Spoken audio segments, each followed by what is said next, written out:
വിശുദ്ധ കുർബാന ദൈവം നമ്മിലേക്ക് അനുഗ്രഹങ്ങൾ വർഷിക്കാനായിട്ട് തിരഞ്ഞെടുത്തിരിക്കുന്ന ഒരു വലിയ കാര്യമാണ്. ഈ കുർബാനയെക്കുറിച്ച് കൃത്യമായിട്ട് അറിഞ്ഞാലാണ് നമുക്ക് അതിൽ നിന്നും ധാരാളം അനുഗ്രഹങ്ങൾ സ്വീകരിക്കാൻ സാധിക്കുക. കുർബാന എന്ന് പറയുമ്പോൾ ഈശോയുടെ ജനനം, പരസ്യജീവിതം, പീഡാസഹനം, മരണം, ഉത്ഥാനം, ഇത് അടയാളങ്ങളിലൂടെ അനുഷ്ഠിക്കുകയാണ്. അടയാളങ്ങളുടെ അർത്ഥം അറിയില്ലെങ്കിൽ കാണിക്കുന്നതൊക്കെ ഗോഷ്ഠിയാണ്. ഞാൻ ഇങ്ങനെ കാണിച്ചാൽ വരാനാണ്, എൻ്റെ അടുത്തേക്ക് വരാനാണ് എന്ന് അറിയില്ല എന്ന് വിചാരിക്കുക എതിര് നിൽക്കുന്ന ആൾക്ക്. അപ്പോൾ അവർ വിചാരിക്കുക എന്താ പിതാവ് ഇവിടെ നിന്ന് ഇങ്ങനെ കാണിക്കുന്നത്. ഈ അടയാളത്തിൻ്റെ അർത്ഥം അറിയുന്നില്ലെങ്കിൽ അത് കാണുന്ന ആളെ സംബന്ധിച്ചിടത്തോളം ഗോഷ്ഠിയായിട്ട് മാറും. അതുകൊണ്ടാണ് ഞാൻ എപ്പോഴും പറയുക, കുർബാനയെക്കുറിച്ച്, കുർബാനയുടെ അടയാളങ്ങളെക്കുറിച്ച് കൃത്യമായിട്ടുള്ള അറിവ് നമുക്കുണ്ടാകണമെന്ന്. ഈശോയുടെ ജനനം, പരസ്യജീവിതം, പീഡാസഹനം, മരണം, ഉത്ഥാനം, ഇത് അടയാളങ്ങളിലൂടെ അനുഷ്ഠിക്കപ്പെടുകയാണ് കുർബാനയിൽ. നമുക്കറിയാം കുർബാനയ്ക്ക് 9 ഭാഗങ്ങളുണ്ട്. സിറോ മലബാർ സഭയിൽ കുർബാനയ്ക്ക് 9 ഭാഗങ്ങളുണ്ട്. ആമുഖ ശുശ്രൂഷ, വചന ശുശ്രൂഷ, ഒരുക്ക ശുശ്രൂഷ, അനാഫുറ, അനുരഞ്ജന ശുശ്രൂഷ 1-ാം ഭാഗം, വിഭജന ശുശ്രൂഷ, അനുരഞ്ജന ശുശ്രൂഷ 2-ാം ഭാഗം, ദൈവൈക്യ ശുശ്രൂഷ, സമാപന ശുശ്രൂഷ. ഈ 9 ഭാഗങ്ങളായിട്ടാണ് നമ്മൾ കുർബാനയിൽ സജീവമായിട്ട് പങ്കുചേരാം. ഞാൻ കുർബാനയുടെ ആരംഭത്തിൽ തന്നെ സൂചിപ്പിക്കട്ടെ, കുർബാന എന്ന് പറയുമ്പോൾ അച്ഛനോ മെത്രാനോ മാത്രം ചെല്ലുകയും ആളുകളൊക്കെ അത് കണ്ടുപോവുകയും ചെയ്യുന്നൊരു കാര്യമല്ല. ശുശ്രൂഷ പൗരോഹിത്യം സ്വീകരിച്ച വൈദികനും മാമോദീസായിലൂടെ പൊതു പൗരോഹിത്യം സ്വീകരിച്ച അൽമായരും ഒരുമിച്ചാണ് ബലി അർപ്പിക്കുക. ആ ഒരു കാര്യം ഇന്ന് നമുക്ക് ഉറച്ച ബോധ്യം ഉണ്ടാകണം. മാമോദീസായിലൂടെ പൊതു പൗരോഹിത്യം സ്വീകരിച്ച കോമൺ പ്രീസ്റ്റ്ഹുഡിൽ അംഗങ്ങളായിട്ടുള്ള വ്യക്തികളാണ് ഓരോ അൽമായരും. അപ്പം അതുകൊണ്ട് നമ്മൾ ഒരുമിച്ചാണ് ബലി അർപ്പിക്കുന്നത്. അപ്പം നമ്മൾ കൃത്യമായിട്ട് അറിഞ്ഞിരിക്കണം. അച്ഛന്മാർ മാത്രം അറിഞ്ഞാൽ പോരാ, അൽമായരും അറിഞ്ഞിരിക്കണം എന്തൊക്കെയാണ് ഓരോ അടയാളങ്ങളുടെയും അർത്ഥമെന്ന്. ഇപ്പം നമ്മൾ കുർബാനയ്ക്ക് ഇപ്പം ഇവിടെ കുരിശ് ഉപയോഗിക്കുന്നുണ്ട്. ക്രൂശിത രൂപം കർത്താവിൻ്റെ കുരിശ് മരണത്തെ സൂചിപ്പിക്കുന്നു. ഇനിയിപ്പോൾ ചിലപ്പോൾ നമ്മൾ മാർത്തോമ കുരിശ് ഉപയോഗിക്കുന്നുണ്ട്. അത് ഈശോയുടെ ഉത്ഥാനത്തെ സൂചിപ്പിക്കുന്നു. ഇതെല്ലാം അടയാളങ്ങളാണ്. പരസ്പരം സ്നേഹിക്കാൻ പറഞ്ഞിട്ടുള്ള ഈശോയെ സൂചിപ്പിക്കുന്ന അടയാളങ്ങളാണ് ക്രൂശിത രൂപവും മാർത്തോമ കുരിശും. ഇനി വിളക്ക്, ഇത് ലോകത്തിൻ്റെ പ്രകാശമായ യേശുവിനെ സൂചിപ്പിക്കാൻ വേണ്ടിയിട്ടാണ് കുർബാനയിൽ ഉപയോഗിക്കുന്നത്. ഒരു അടയാളമാണത്. ഇനി നമ്മളറിയാം കാസ, പീലാസ, ഇതെല്ലാം കുർബാനയ്ക്ക് ഉപയോഗിക്കുന്ന പാത്രങ്ങൾ നമ്മളറിയണം. തിരുപാത്രങ്ങളാണിതൊക്കെ. ഇനി കുർബാനയ്ക്ക് ഉപയോഗിക്കുന്ന തിരുവസ്ത്രങ്ങളുണ്ട്. ആ തിരുവസ്ത്രങ്ങൾക്കും സൂചിപ്പിക്കുന്ന അർത്ഥമുണ്ട്. ഈ കൊത്തീന എന്ന് പറയുന്ന നീണ്ട ഉടുപ്പ് വൈദികൻ ആദ്യം ധരിക്കുമ്പോൾ ഇത് പുതിയ മനുഷ്യനെ സൂചിപ്പിക്കുന്ന തിരുവസ്ത്രമാണ്. ഇതിൻ്റെ അർത്ഥം എന്താണെന്നറിയാവോ? ഇത് ധരിക്കുന്ന ശുശ്രൂഷ പൗരോഹിത്യം സ്വീകരിച്ച വൈദികനും പൊതു പൗരോഹിത്യം സ്വീകരിച്ച എല്ലാ അൽമായരും പുതിയ മനുഷ്യരായിട്ട് വേണം ബലി അർപ്പിക്കാനെന്ന് ഓർപ്പിക്കുന്ന തിരുവസ്ത്രമാണിത്. അത് നമ്മൾ മനസ്സിലാക്കണം. അത് ഇനി ഇതാണ് ഊറാറ. വൈദികര് കുർബാനയ്ക്കും ഇങ്ങനെ ധരിക്കുന്നില്ലേ? ഊറാറ പരിശുദ്ധിയെ സൂചിപ്പിക്കുന്നു. ഇത് വൈദികൻ ധരിക്കുമ്പോൾ ശുശ്രൂഷ പൗരോഹിത്യം സ്വീകരിച്ച വൈദികനും പൊതു പൗരോഹിത്യം സ്വീകരിച്ച അൽമായരും പരിശുദ്ധിയുള്ളവരായിരിക്കണം കുർബാനയ്ക്ക് അണയുമ്പോൾ എന്ന് സൂചിപ്പിക്കാൻ വേണ്ടിയിട്ടാണ് ഈ തിരുവസ്ത്രം ധരിക്കുന്നത്, എല്ലാവരെയും പ്രതിനിധീകരിച്ചുകൊണ്ട്. ഇനി അരക്കെട്ട്, സൂനാറ, ശുദ്ധതയെ സൂചിപ്പിക്കുന്ന തിരുവസ്ത്രമാണ്. ഇത് ധരിക്കുമ്പോൾ ബലി അർപ്പിക്കുന്ന ശുശ്രൂഷ പൗരോഹിത്യം സ്വീകരിച്ച വൈദികനും പൊതു പൗരോഹിത്യം സ്വീകരിച്ച അൽമായരും ശുദ്ധത പാലിക്കുന്നവരാകണം ചിന്തയിലും വാക്കിലും പ്രവൃത്തിയിലും. ഞാൻ പറയാ, നമ്മളെപ്പോഴും TWD ടെസ്റ്റ് നടത്തണം എന്ന് പറയും. Thoughts, words, deeds. അതാണ് TWD test. Thoughts, words, deeds. TWD test നടത്തണം. എന്നിട്ട് റേഞ്ച് കുറച്ച് കയറി നിൽക്കുന്നെന്നുണ്ടെങ്കിൽ സെൽഫ് കൺട്രോൾ ടാബ്ലറ്റ്സ് കഴിക്കണം. കുറച്ചുകൂടി കയറി നിൽക്കുകയാണെങ്കിൽ കൺഫെഷൻ ടാബ്ലറ്റ് കഴിക്കണം. കുറച്ചുകൂടി കയറി നിൽക്കുകയാണെങ്കിൽ റിട്രീറ്റ് ടാബ്ലറ്റ്സ് കഴിക്കണം. അപ്പോൾ ശുദ്ധത പാലിക്കുന്നവരായിട്ട് വേണം ബലി അർപ്പിക്കാനായിട്ട്. നമ്മൾ ഏറ്റവും മുകളിൽ വൈദികർ ധരിക്കുന്ന കാപ്പ, ഇത് നീതിയെ സൂചിപ്പിക്കുന്ന വസ്ത്രമാണ്. കാപ്പ നീതിയെ സൂചിപ്പിക്കുന്നു. ബലി അർപ്പിക്കുന്ന വൈദികനും സമൂഹവും നീതി പാലിക്കുന്നവരാകണമെന്ന് ഓർപ്പിക്കാൻ വേണ്ടിയിട്ടാണ് ഈ വലിയ കുപ്പായിട്ട് നിൽക്കുന്ന അച്ഛന്മാർ. നീതി പാലിക്കുന്നവരാകണം. കൊത്തീന പുതിയ മനുഷ്യനെ സൂചിപ്പിക്കുന്നു. ഊറാറ പരിശുദ്ധിയെ സൂചിപ്പിക്കുന്നു. സൂനാറ ശുദ്ധതയെ സൂചിപ്പിക്കുന്നു. കാപ്പ നീതിയെ സൂചിപ്പിക്കുന്നു. നമ്മൾ വസ്തുക്കൾക്ക്, ഓരോ തിരുവസ്ത്രങ്ങൾക്കും പ്രത്യേകം സൂചിപ്പിക്കുന്ന അർത്ഥമുണ്ട്. ആ അടയാളങ്ങളുടെ അർത്ഥം മനസ്സിലാക്കിക്കൊണ്ട് നമ്മുടെ ജീവിതത്തിൽ മാറ്റം വരുത്തണമെന്ന് ഓർപ്പിക്കാൻ വേണ്ടിയിട്ടാണ് ഞാൻ ഈ കാര്യങ്ങൾ പറഞ്ഞത്. ഇതുകൂടാതെ വ്യക്തികൾക്കും സൂചിപ്പിക്കുന്ന അർത്ഥമുണ്ട്. വൈദികൻ ഈശോയെ സൂചിപ്പിക്കുന്നു. ശുശ്രൂഷികൾ മാലാഖമാരെ സൂചിപ്പിക്കുന്നു. സമൂഹം സ്വർഗീയ ആരാധന സമൂഹത്തെ സൂചിപ്പിക്കുന്നു. നമ്മളൊക്കെ ഇന്നല്ലെങ്കിൽ നാളെ ഈ ലോകത്തോട് യാത്ര പറയണം. നമ്മളിവിടുന്ന് പോയിട്ട് എങ്ങോട്ടാണ് പോകുന്നറിയാവോ? സ്വർഗത്തിലേക്ക്, ദൈവസന്നിധിയിലേക്ക്. അവിടെ ദൈവത്തെ പാടിപ്പുകഴ്ത്തുന്ന ആരാധന വൃന്ദമായി മാറാൻ പോവാണ്. ആ വരാനിരിക്കുന്ന സ്വർഗീയ ആരാധന സമൂഹത്തെയാണ് കുർബാനയുടെ സമയത്ത് സമൂഹം സൂചിപ്പിക്കുന്നത്. ഇതിനൊക്കെ അർത്ഥമുണ്ട്. സമൂഹം സ്വർഗീയ ആരാധന സമൂഹത്തെ സൂചിപ്പിക്കുന്നു. അടയാളത്തിന് അർത്ഥമുണ്ട്. ശുശ്രൂഷികൾ മാലാഖമാരെ സൂചിപ്പിക്കുന്നു. വൈദികൻ ഈശോയെ സൂചിപ്പിക്കുന്നു. ഇനി സ്ഥലങ്ങൾക്ക് അർത്ഥമുണ്ട്. ഈ ബലിപീഠം ഇരിക്കുന്ന മദ്ബഹ, അത് സ്വർഗത്തെ സൂചിപ്പിക്കുന്നു. കർത്താവിൻ്റെ കല്ലറ സ്ഥിതി ചെയ്യുന്ന തോട്ടത്തെ സൂചിപ്പിക്കുന്നു. നിങ്ങൾ ജനങ്ങൾ നിൽക്കുന്ന സ്ഥലത്ത് പറയുന്ന പേരാണ് ഹൈക്കല. ഭൂമിയെ സൂചിപ്പിക്കുന്നു. കണ്ടോ, ഭൂമിയെ സൂചിപ്പിക്കുന്ന ഹൈക്കലായിൽ ജനങ്ങൾ നിൽക്കുന്നു. സ്വർഗത്തെ സൂചിപ്പിക്കുന്ന മദ്ബഹായിൽ വൈദികൻ നിൽക്കുന്നു. അതോടൊപ്പം തന്നെ ഈ മദ്ബഹയ്ക്ക് മറ്റൊരു അർത്ഥം കൂടിയുണ്ട്. കർത്താവിൻ്റെ കല്ലറ സ്ഥിതി ചെയ്യുന്ന തോട്ടം. അങ്ങനെ കർത്താവിൻ്റെ കല്ലറ സ്ഥിതി ചെയ്യുന്ന തോട്ടത്തെ മദ്ബഹ സൂചിപ്പിക്കുമ്പോൾ ഈ ബലിപീഠം കർത്താവിൻ്റെ കല്ലറയെ സൂചിപ്പിക്കുന്നു കുർബാനയിൽ. വേറൊരു സമയത്ത് ഈ ബലിപീഠം ത്രിത്വൈക ദൈവത്തിൻ്റെ സിംഹാസനത്തെ സൂചിപ്പിക്കുന്നുണ്ട്. എപ്പോഴാണെന്നറിയാവോ? അച്ഛൻ വന്നിട്ട് ബലിപീഠത്തിൻ്റെ 3 ഇടങ്ങളിൽ ചുംബിക്കുന്നുണ്ടല്ലോ. ഇങ്ങനെ 3 ഇടങ്ങളിൽ ചുംബിക്കുമ്പോൾ ബലിപീഠം ത്രിത്വൈക ദൈവത്തിൻ്റെ സിംഹാസനത്തെയാണ് സൂചിപ്പിക്കുക. ത്രിത്വൈക ദൈവത്തിൻ്റെ സിംഹാസനത്തോടുള്ള ബഹുമാനം പ്രകടിപ്പിച്ചുകൊണ്ടാണ് വൈദികൻ ബലി തുടരുക. അനാഫ്രയ്ക്ക് മുമ്പായിട്ടാണ് അത് ചെയ്യുന്നത്, നിങ്ങൾക്കറിയാം. ഇനി സമാധാനം ആശംസിക്കുന്നതിന് മുമ്പായിട്ട് അച്ഛൻ ബലിപീഠത്തിൽ ഒന്ന് ചുംബിച്ചിട്ടാണ് സമാധാനം ആശംസിക്കുക. അപ്പോൾ ഈ ബലിപീഠം കർത്താവിൻ്റെ കല്ലറയെ സൂചിപ്പിക്കുന്നു. ശൂന്യമായ കല്ലറ ഈശോയുടെ ഉത്ഥാനത്തെ സൂചിപ്പിക്കുന്നു. ഈശോയുടെ ഉത്ഥാനത്തെ സൂചിപ്പിക്കുന്ന ശൂന്യമായ കല്ലറയെ സൂചിപ്പിക്കുന്ന ബലിപീഠത്തിൽ ചുംബിച്ചുകൊണ്ട് വൈദികൻ സമാധാനം ആശംസിക്കുമ്പോൾ ഈ സമാധാനം ഉത്തിതനായ ഈശോയുടെ സമാധാനമാണെന്നാണ് സൂചന. ഇതൊക്കെ നമ്മൾ ഓർക്കാറുണ്ടോ? അപ്പോൾ ആ സമാധാനം സ്വീകരിക്കുന്ന ഓരോരുത്തരും എന്നിട്ട് പരസ്പരം കൈമാറുന്നു. ഉത്തിതനായ ഈശോയുടെ സമാധാനമാണ് കൈമാറുന്നത്. ഇങ്ങനെ കൈമാറുമ്പോൾ അതിന് വേറൊരു അർത്ഥം കൂടിയുണ്ട്.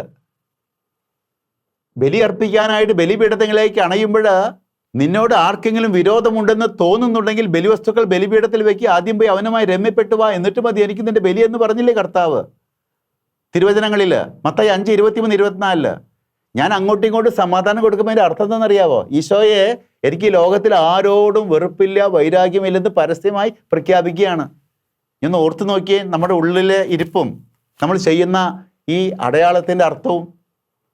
അപ്പം അതുകൊണ്ട് ഓരോ അടയാളങ്ങൾക്കും അർത്ഥമുണ്ട്. അർത്ഥം മനസ്സിലാക്കിക്കൊണ്ട് വേണം നാം ഓരോ അനുഷ്ഠാനങ്ങളും നിർവഹിക്കാനായിട്ട്.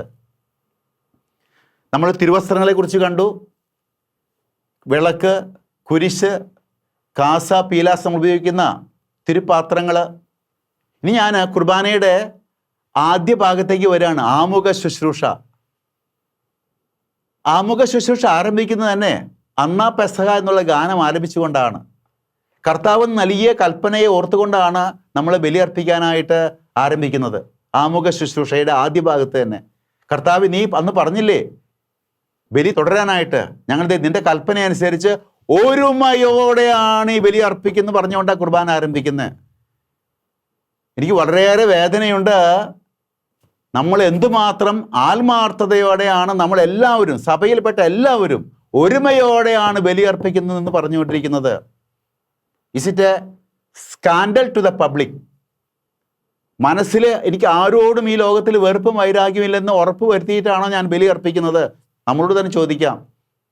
നമ്മൾ ആരെയും മറ്റുള്ളവരെ കുറ്റപ്പെടുത്തണ്ട, നമ്മളെ തന്നെ കുറ്റപ്പെടുത്തുക ഓരോരുത്തരും. അങ്ങനെ ഒരുമയോട് ഈ ബലി അർപ്പിക്കാമെന്ന് പറഞ്ഞുകൊണ്ട് കർത്താവിൻ്റെ കൽപ്പന അനുസരിച്ച് നമ്മൾ ബലി ആരംഭിക്കുകയാണ്. എന്നിട്ട് ആദ്യമായിട്ട് ചെയ്യുന്നത്, അന്ന് നസറത്തില് ബേത്ലഹേത്തെ പുൽക്കൂട്ടിൽ ഉണ്ണിയേശു പിറന്നപ്പോൾ മാലാഖമാർ പാടിയ പാട്ട് പാടിക്കൊണ്ടാണ് കുർബാന ആരംഭിക്കുക. അത്യുന്നതമാം സ്വർലോകത്തിൽ. എന്ത് രസമാണ് മാലാഖമാരോടി പാടാനായിട്ട്. ഈശോയുടെ ജനനം ഓർത്തുകൊണ്ടാണ് നാം ബലി ആരംഭിക്കുന്നത്. അത് കഴിഞ്ഞാൽ ഈശോ പഠിപ്പിച്ച പ്രാർത്ഥന ചൊല്ലുകയാണ്. സ്വർഗസ്ഥനായ ഞങ്ങളുടെ പിതാവേ, അപ്പാ എന്ന് ഒരുമിച്ച് വിളിക്കുകയാണ്. അപ്പാ എന്ന് ആരെ വിളിക്കുക?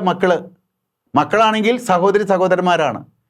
ജാതി മതഭേദമന്യേ ഈ ലോകത്തുള്ള എല്ലാവരും സഹോദരി സഹോദരന്മാരാണെന്ന് ഏറ്റു പറയുന്ന ഒരു വിളിയാണ് ഈ കുർബാനയുടെ ആരംഭത്തിൽ.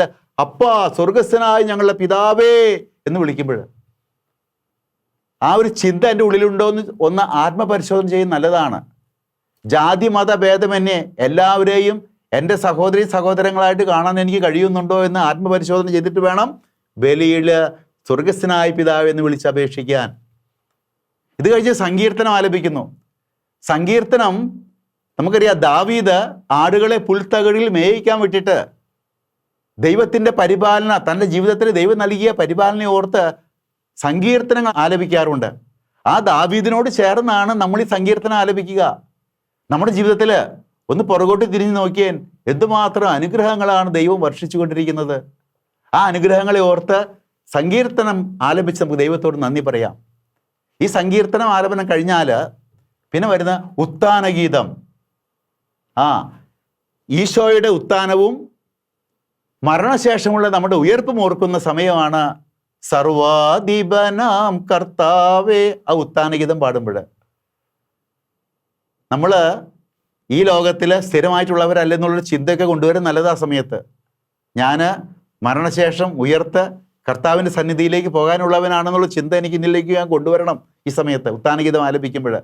അതുപോലെ എനിക്ക് മുൻപേ ഉയർത്തെഴുന്നേറ്റ യേശുവിൻ്റെ ഉത്ഥാനത്തിലുള്ള വിശ്വാസം ഞാൻ ഏറ്റുപറയുകയും വേണം ആ സമയത്ത്. ഇത്രയും കഴിയുമ്പോൾ ആമുഖ ശുശ്രൂഷ കഴിയുന്നു. ഇനി വചന ശുശ്രൂഷയിലേക്ക് കടക്കുകയാണ്.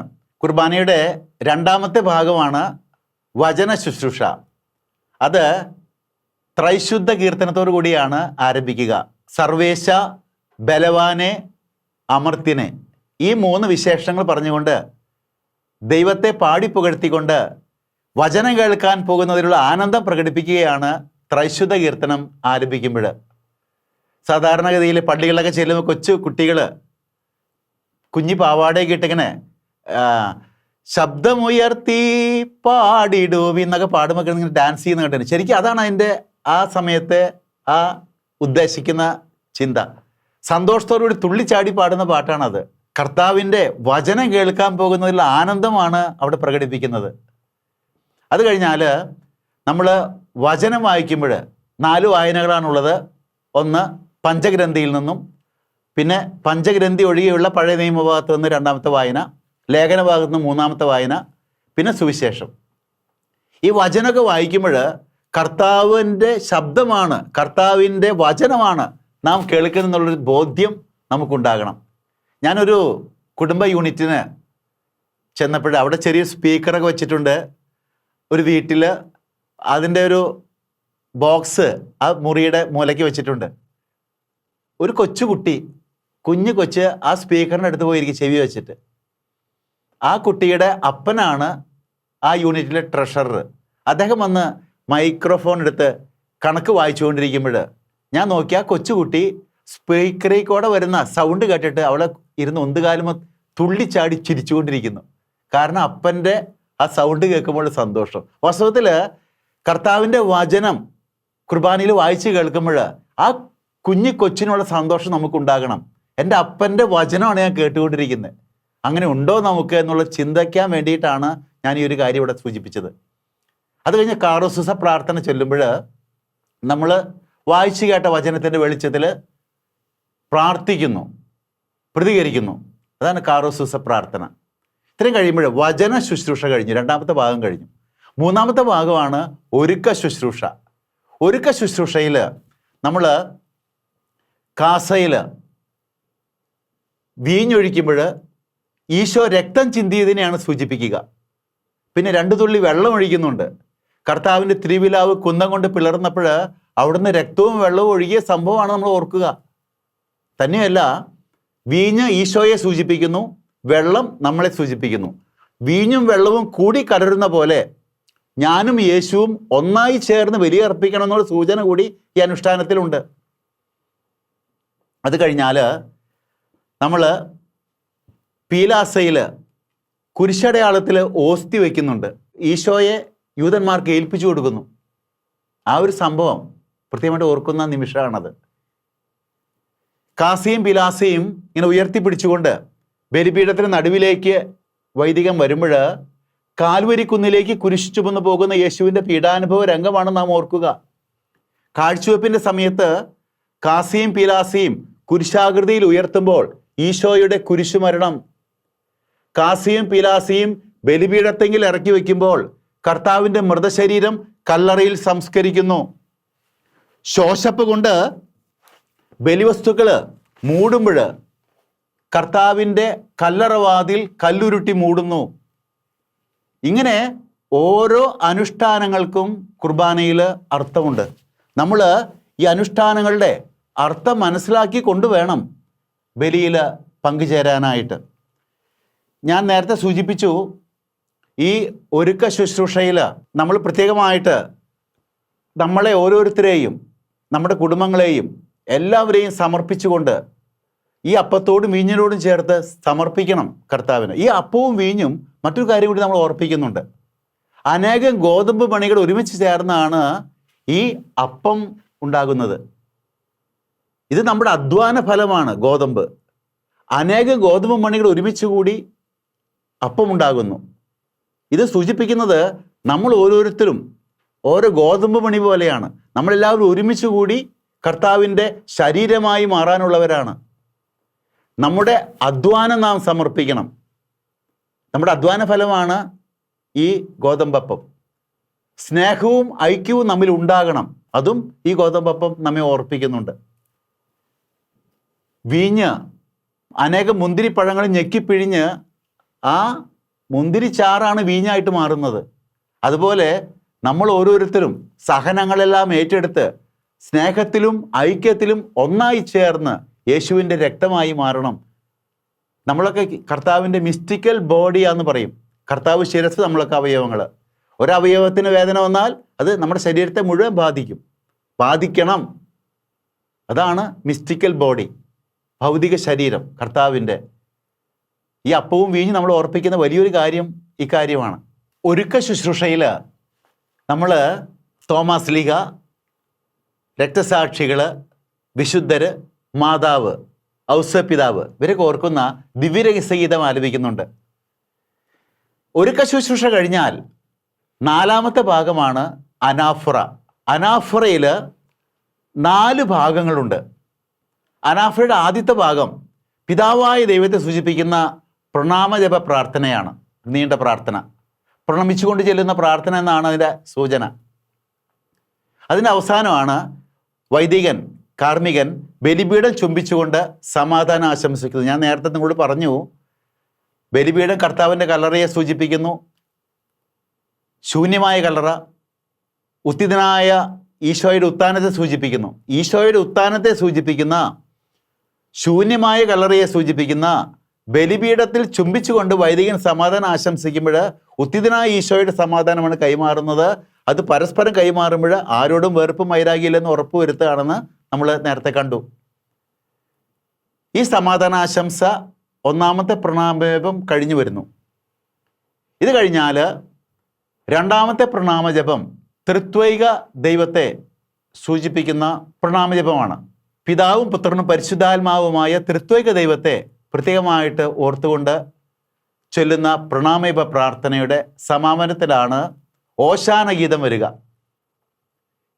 യെശയ്യാ പ്രവാചകന്റെ ദർശനത്തിലെ മാലാഖമാരുടെ ആ ഗീതം, ഒപ്പം തന്നെ അത് പാടുമ്പോൾ നമ്മൾ ജെറുസലേമിലേക്ക് ഈശോ കഴുതപ്പുറത്ത് വരുന്ന ആ സമയത്ത് ഓശാന പാടി ജനങ്ങളെ കൂടി ഓർക്കുന്നു. അപ്പോൾ ഓശാന ഗീതം ഒന്നാമത്തെ പ്രണാമജപം കഴിഞ്ഞിട്ടാണ് സമാധാനാശംസ, രണ്ടാമത്തെ പ്രണാമജപം കഴിഞ്ഞിട്ടാണ് ഓശാന ഗീതം. ഇത് കഴിഞ്ഞിട്ടാണ് മൂന്നാമത്തെ പ്രണാമജപം വരുന്നത്. ആ മൂന്നാമത്തെ പ്രണാമജപം ഈശോയെ സംബന്ധിച്ചിട്ടുള്ള പ്രാർത്ഥനകളാണ്. അതിൻ്റെ നടുവിലായിട്ടാണ് കൂദാശവചന പ്രാർത്ഥന വരുന്നത്. കൂദാശവചന പ്രാർത്ഥന ചൊല്ലുമ്പോൾ കാസയിൽ രക്തം, പീലാസയിൽ ശരീരം. ഈ ശരീരരക്തങ്ങളുടെ വേർതിരിവ് മരണത്തെ സൂചിപ്പിക്കുന്നു. നമ്മുടെ ശരീരത്തിൽ നിന്ന് രക്തം മുഴുവൻ മാറ്റിക്കഴിഞ്ഞാൽ ആ വ്യക്തി മരിക്കും. കാസയിൽ രക്തം, പീലാസയിൽ ശരീരം. ശരീരരക്തങ്ങളുടെ വേർതിരിവ് മരണത്തെ സൂചിപ്പിക്കുന്നു. ഒപ്പം കൂദാശവചനം ചെല്ലുമ്പോൾ സെഹിയോൻ ശാലയിൽ വെച്ച് ഈശോ കുർബാന സ്ഥാപിച്ച നിമിഷങ്ങൾ നമ്മൾ പ്രത്യേകമായിട്ട് ഓർക്കുന്നുണ്ട്. മൂന്നാമത്തെ പ്രണാമജപം ഇതുപോലെ കൂദാശവചനം സെൻട്രായിട്ട് വരുന്ന പ്രണാമജപ പ്രാർത്ഥനയാണ്. ഇതിൻ്റെ അടുത്ത പ്രണാമജപമാണ് നാലാമത്തെ പ്രണാമജപ പ്രാർത്ഥന. അത് പരിശുദ്ധാത്മാവിനെ കേന്ദ്രീകരിച്ചുള്ളതാണ്. ആ പ്രാർത്ഥന, നീണ്ട പ്രാർത്ഥനയുടെ അവസാനമാണ് റൂഹാഷണ പ്രാർത്ഥന അച്ഛൻ ചെല്ലുക. പരിശുദ്ധാത്മാവ് ഇറങ്ങി വന്ന് ഗോതമ്പപ്പവും മുന്തിരിച്ചാറും കർത്താവിൻ്റെ ശരീരക്തമാക്കി മാറ്റുന്ന പ്രക്രിയ പൂർത്തീകരിക്കുന്ന നിമിഷങ്ങളാണത്.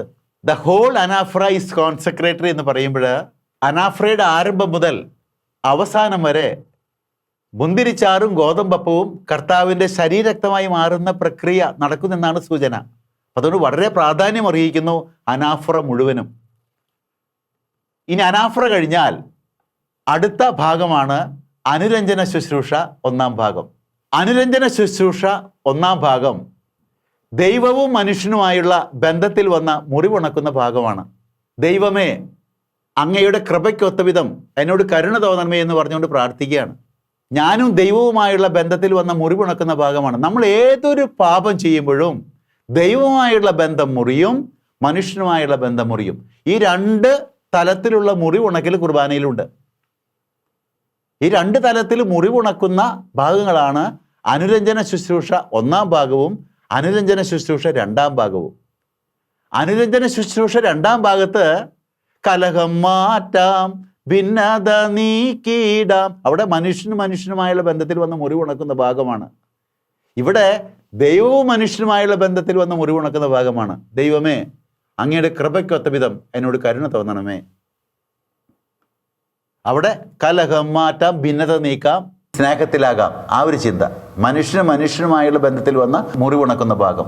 ഈ രണ്ട് ഭാഗങ്ങൾക്ക് നടുവിലാണ് വിഭജന ശുശ്രൂഷ വരുന്നത്. തിരുവോസ്തി രണ്ടായിട്ട് മുറിക്കുമ്പോൾ ഈശോയുടെ മരണത്തെയാണ് അനുഷ്ഠാനം സൂചിപ്പിക്കുക. വിഭജിച്ച ഭാഗങ്ങൾ തിരുരക്തത്തിൽ മുക്കുമ്പോൾ ശരീരവും രക്തവുമായുള്ള സംയോജനം.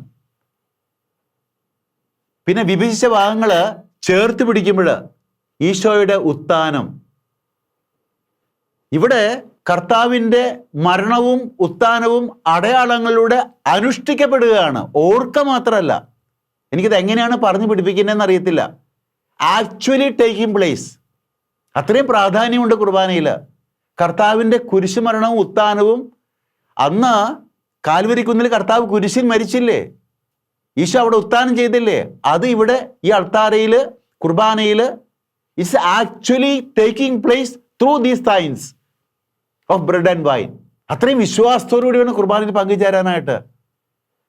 ഈശോ സന്നിഹിതനാണ്. എന്നെയും നിങ്ങളെയും സൃഷ്ടിച്ച, പരിപാലിക്കുന്ന നാം എവിടെയാണ് ചെന്നെത്തേണ്ടത്? ആ ദൈവം അപ്പത്തിൻ്റെയും വീഞ്ഞിൻ്റെയും രൂപത്തിൽ ഇവിടെ സന്നിഹിതനാണ് കുർബാനയിൽ.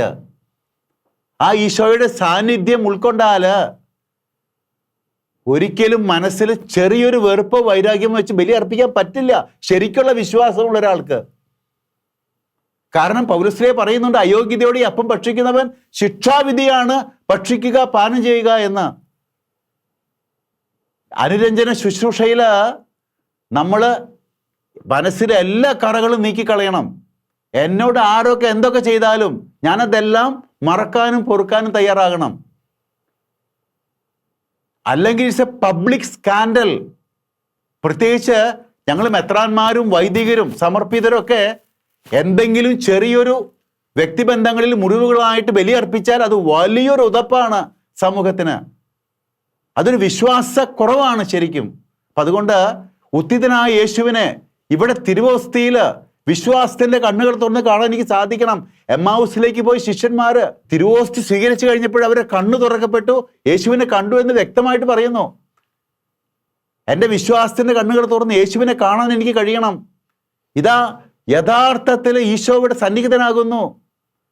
ഈശോയുടെ കുരിശുമരണവും ഉത്ഥാനവും actually taking place through signs of bread and wine is a fact. അത് എന്തുമാത്രം നമുക്ക് മനസ്സിലാക്കാൻ പറ്റുന്നുള്ളത് ബുദ്ധിമുട്ടാണ് മാനുഷികമായി ചിന്തിക്കുമ്പോൾ. പക്ഷേ ഇറ്റ്സ് എ റിയാലിറ്റി. അപ്പോൾ അനുരഞ്ജന ശുശ്രൂഷയിൽ നമ്മൾ അനുരഞ്ജിതരാകണം. വിഭജന ശുശ്രൂഷയിൽ ഈശോയുടെ മരണവും ഉത്ഥാനവും വിശ്വാസത്തിന്റെ കണ്ണുകൾ തുറന്ന് കാണാൻ നമുക്ക് കഴിയണം.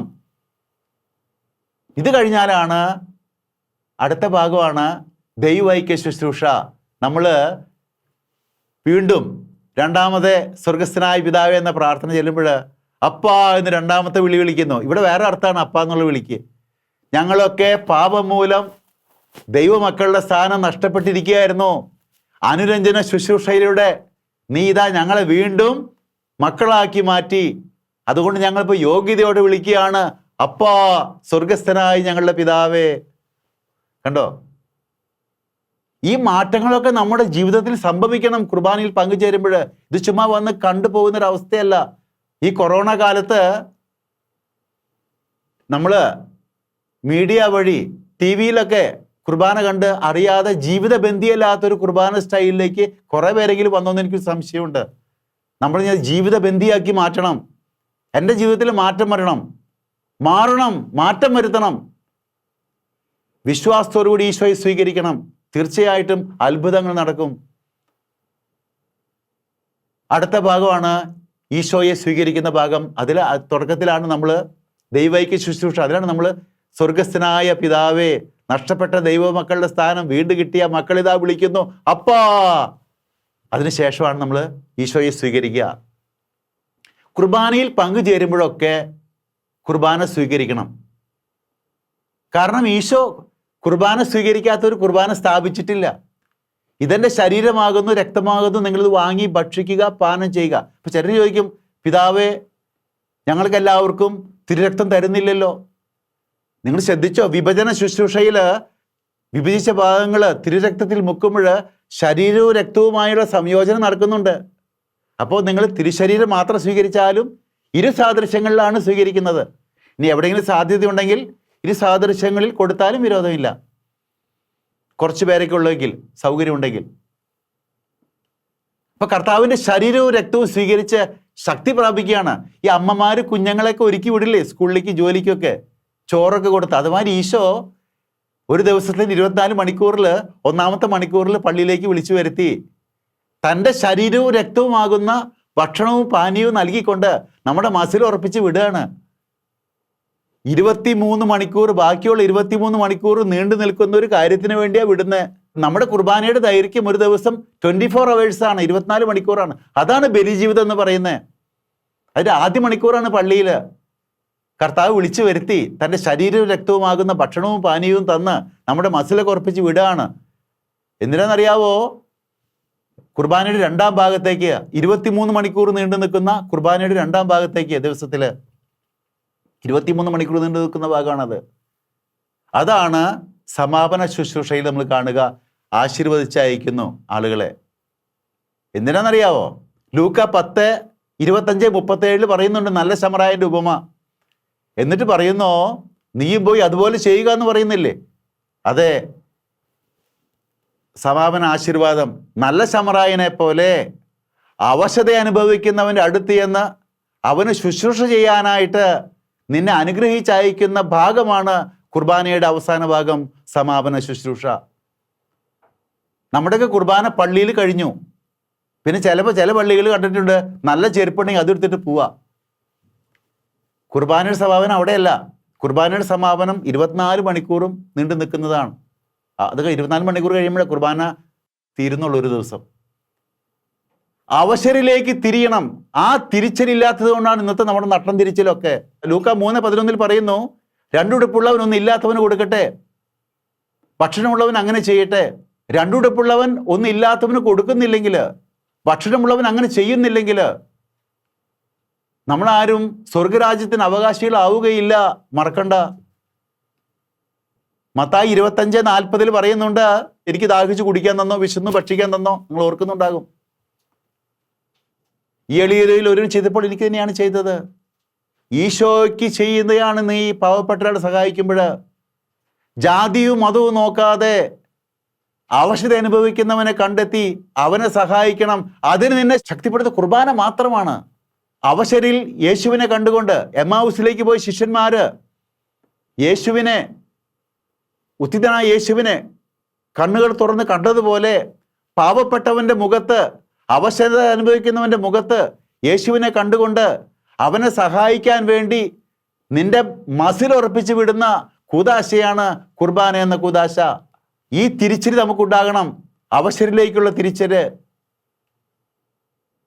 മറ്റു നട്ടം തിരിച്ചലുകളൊക്കെ മാറണമെങ്കിൽ ഈ അവശരിലേക്ക് തിരിയാനായിട്ട് നമ്മൾ ഒറ്റക്കെട്ടായിട്ട് മുന്നോട്ട് വന്നാൽ ഈശോ നമ്മെ അനുഗ്രഹിക്കും. കുർബാന വലിയൊരു ഊർജമായി, ശക്തിയായി മാറും നമ്മുടെ ജീവിതത്തിൽ. മറക്കണ്ട, ആമുഖ ശുശ്രൂഷ, വചന ശുശ്രൂഷ, ഒരുക്ക ശുശ്രൂഷ, അനാഫ്ര, അനുരഞ്ജന ശുശ്രൂഷ 1-ാം ഭാഗം, വിഭജന ശുശ്രൂഷ, അനുരഞ്ജന ശുശ്രൂഷ 2-ാം ഭാഗം, ദൈവൈക്യ ശുശ്രൂഷ, സമാപന ശുശ്രൂഷ. സ്വന്തം ശരീരവും രക്തവും പങ്കിട്ട് തരുന്ന കർത്താവിൻ്റെ സ്നേഹം എന്നെ അനുഗ്രഹിച്ചയക്കുന്നു. നീയും പോയി ഞാൻ നിന്നെ സ്നേഹിച്ചതുപോലെ നിങ്ങളും സ്നേഹിക്കുക. നീയും പോയി നിന്റെ ശരീരവും രക്തവും മറ്റുള്ളവർക്ക് പങ്കിട്ട് കൊടുക്കുക. നിന്റെ ആയുസ്സ് മുഴുവൻ മറ്റുള്ളവർക്ക് വേണ്ടി ചെലവഴിക്കുക, അവസരം സഹായിക്കാൻ. വിശുദ്ധ കുർബാനയുടെ യഥാർത്ഥ ചൈതന്യം ഉൾക്കൊണ്ട് ഏറ്റവും ഭക്തിപൂർവ്വം അടയാളങ്ങളുടെ അർത്ഥം മനസ്സിലാക്കിക്കൊണ്ട് ദിവ്യബലിയിൽ പങ്കുചേർന്ന് നമുക്കും നമ്മുടെ നാടിനും നമ്മുടെ രാജ്യത്തിനും ലോകം മുഴുവനും വേണ്ടി നമുക്ക് അനുഗ്രഹങ്ങൾ നേടാം. ദൈവം നമ്മെ അനുഗ്രഹിക്കട്ടെ.